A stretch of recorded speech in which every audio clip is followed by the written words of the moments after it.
दोस्तों, good morning. मैं संस्कृत शिक्षक एन के शास्त्री आज अपने इस वीडियो में लेकर आया हूँ संस्कृत व्याकरण का टॉपिक पर सवर्ण संधि, व्यंजन संधि का भाग बच्चों हम पढ़ रहे हैं।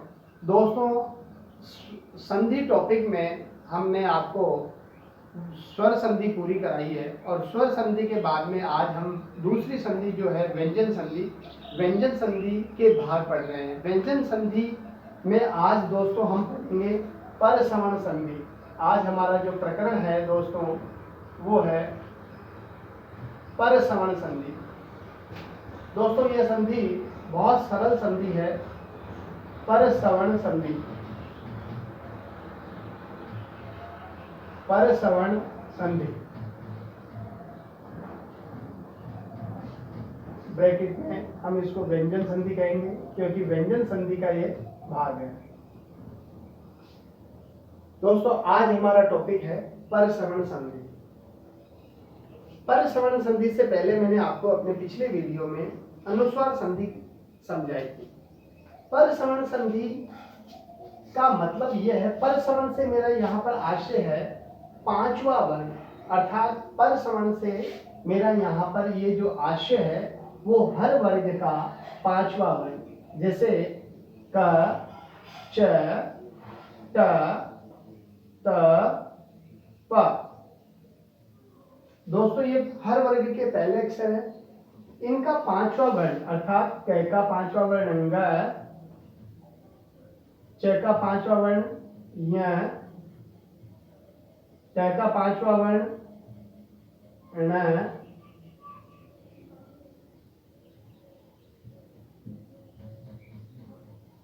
और त का पांचवा वर्ण न, और प का पांचवा वर्ण म। दोस्तों समझिएगा, पर सवर्ण आते ही आपका ध्यान पांचवें वर्ण की तरफ होना चाहिए। दोस्तों, पर सवर्ण संधि में इसका पहला भाग जो हम पढ़ेंगे उसका नियम है कि पदांत में, यदि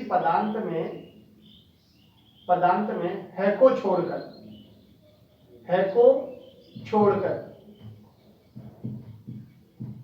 इसका पहला नियम है को छोड़कर अन्य शेष है को छोड़कर कोई भी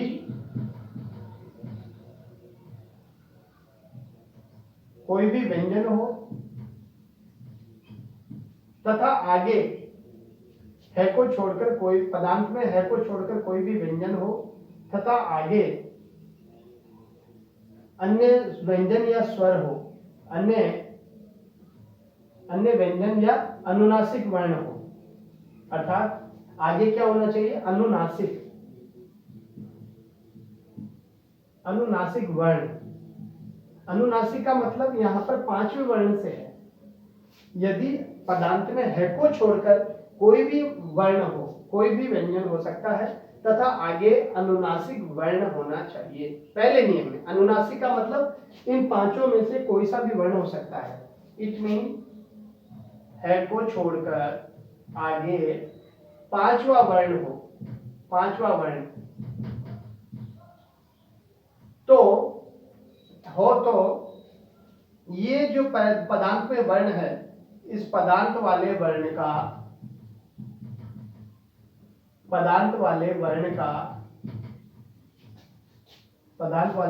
को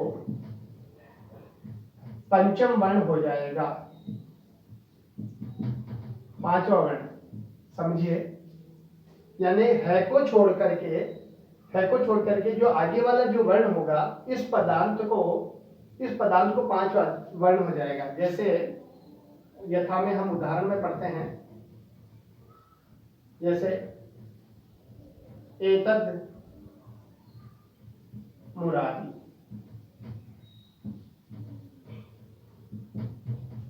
एतद् मुरारी।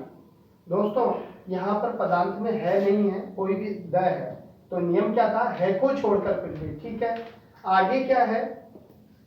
पांचवा वर्ण अर्थात ये पैका में, तो इस पदांत वाले वर्ण को इसी वर्ण का पंचम वर्ण हो जाएगा। तो ये द को किस में आता है? द आता है त वर्ण में, त थ द, यानी कि इस वर्ण का अपने ही वर्ग का पांचवा, पर सवर्ण का मतलब पांचवा वर्ण हो जाएगा। तो द, द का पांचवा क्या होता है? त, त, द, ध, न। तो यहाँ पर एतन, इस द की जगह पांचवा वर्ण पर सवर्ण कर दिया, तो एतन, बाकी सब एज इट इज, मुरारी। एतद मुरारी इज इक्वल्स टू एतन मुरारी। विकल्प से एतद मुरारी भी रूप प्रचलित है। एतद मुरारी, विकल्प से आप ये भी कर सकते हैं। यरोनुनासिके अनुनासिको वा, इस सूत्र से विकल्प से एतद मुरारी भी रूप सही है इसके लिए। दूसरा वाक, वाक मूलम। आप अनुनासिक ऐसे भी याद रख सकते हैं, पर सवर्ण का पहला नियम, यानी कि इधर कोई सा भी वर्ण हो, आगे जो है मैं आना चाहिए। देखो आप इसमें सब में मैं देख रहे हैं, या कोई सा भी आ सकता है। तो इस पदांत में कोई सा भी व्यंजन वर्ण हो, आगे मैं हो, तो इस पदांत वाले व्यंजन को अपने ही वर्ग का पांचवा हो जाएगा। तो यहाँ पर ये जो ग है इसका पांचवा करेंगे तो क का ग अंग, तो वांग मूलम, आंसर आ जाएगा वांग मूलम। विकल्प से एज इट इज वाग मूलम।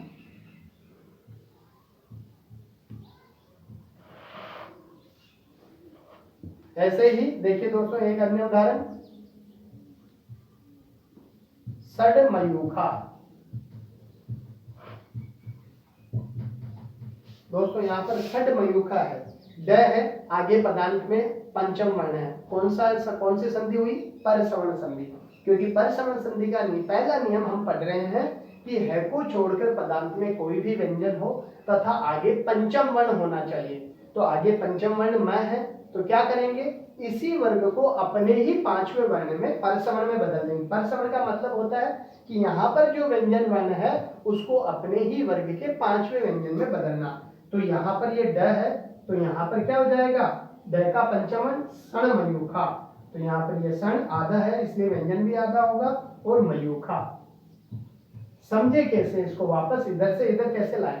तो दोस्तों मैंने आपको बताया था कि संधि पद के अंदर मध्य में हम देखते हैं तो षणमयूखा, तो षण एक तरफ उच्चारित हो रहा है और मयूखा एक तरफ हो रहा है। तो दोस्तों और व्यंजन संधि की पहचान हमेशा व्यंजन आधे होते हैं अर्थात हलंत होते हैं। तो जब हम इसको मध्य से देखते हैं तो यहाँ पर ये ण, जो यहाँ पर ये ण है ये आधा है।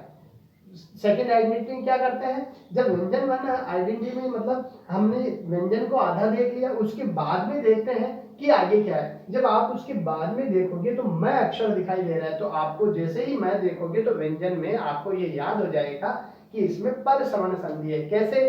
कि पांचवें वर्ण के आगे जब पांचवा वर्ण हो, पांचवें वर्ण के आगे जब पांचवा वर्ण हो, देखो ये भी पांचवा है, ये भी पांचवा है, तो पर सवर्ण होगी। करते क्या है? इस पहले वाले पांचवे को अपने ही वर्ग के तीसरे अक्षर में बदल देते हैं। तो पांचवे का तीसरा, तीसरे का पांचवा। तो यहाँ पर क्या हुआ?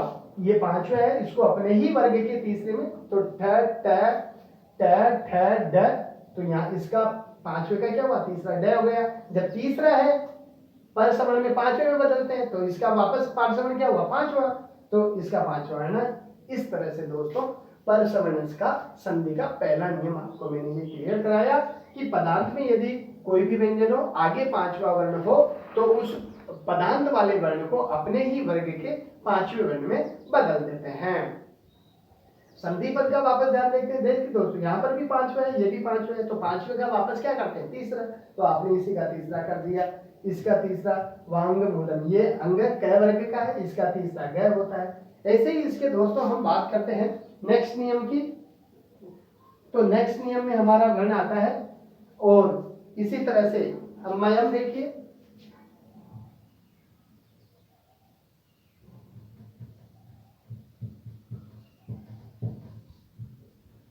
अब प्लस मयम। दोस्तों यहाँ पर पहला वर्ण है लेकिन आगे पंचम वर्ण है, इट मीन परसवर्ण संधि। तो क्या हुआ? तो इस क्या करते हैं? जब यहाँ पर आगे पंचम वर्ण है, यहाँ पर पहला वर्ण है, तो इसी को भी पंचम कर देते हैं। तो पै का पंचम क्या हुआ? पै का होता है प प ब भ म, तो इस पै को हमने म बना दिया। तो आधा है इसलिए यहाँ पर भी आधा होगा, बाकी मिला दिया। अम्मयम, तो यहाँ पर अम्मयम रूप है। पहचान वापस इसको संधि पद की वापस क्या पहचान करते हैं, पंचम वर्ण के बाद पंचम वर्ण सीधा परसवर्ण का पता लग रहा है, करते क्या है, पंचम वर्ण है तो उसका तीसरे में, तो अब मयम न होकर के यहाँ पर क्या आ जाएगा, अम्मयम आ जाएगा, यानी कि इस मय को प हो गया, तो अप प्लस मयम, इस तरह से आपका रूप बनता है। इसी तरह से आगे दोस्तों आज हमारी जो है व्यंजन संधि हमने पढ़ी। व्यंजन संधि में हमने आपको सबसे पहले जशत्व संधि करवाई, जशत्व के बाद में हमने चरत्व संधि क्लियर करी, चरत्व संधि के बाद जसत्व, इष्टुत्व और इष्टुत्व, और हमने ये संधि और अनुस्वार संधि, और अनुस्वार हमारा पार्ट 4 था व्यंजन का, आज हमारा पार्ट 5 है। ये हमारा व्यंजन संधि का पार्ट 5 है, जिसमें हमने परसवर्ण संधि सीखी है, और परसवर्ण संधि का पहला नियम हमने आज क्लियर कर लिया कि जब पंचम वर्ण के बाद में पंचम वर्ण हो तो उसको अपने ही वर्ग के तीसरे अक्षर में बदल देते हैं, तो लेकिन आगे म होना चाहिए, तो ये पंचम वर्ण के बाद में म है तो इसी को अपने तीसरे वर्ण में बदल देते हैं, इसी को कहते हैं परसवर्ण संधि। उम्मीद करता हूं दोस्तों आज आपको मेरा ये वीडियो परसवर्ण संधि अच्छे से समझ आई होगी, और इसको आप अपने दोस्तों तक लाइक शेयर करना न भूलें, और उनको सब्सक्राइब चैनल को करवाएं, जिससे कि आपका भी और अपने दोस्तों का भी भला हो, और संस्कृत में आने वाली कठिनाई को हम सब मिलकर दूर कर सकें। धन्यवाद।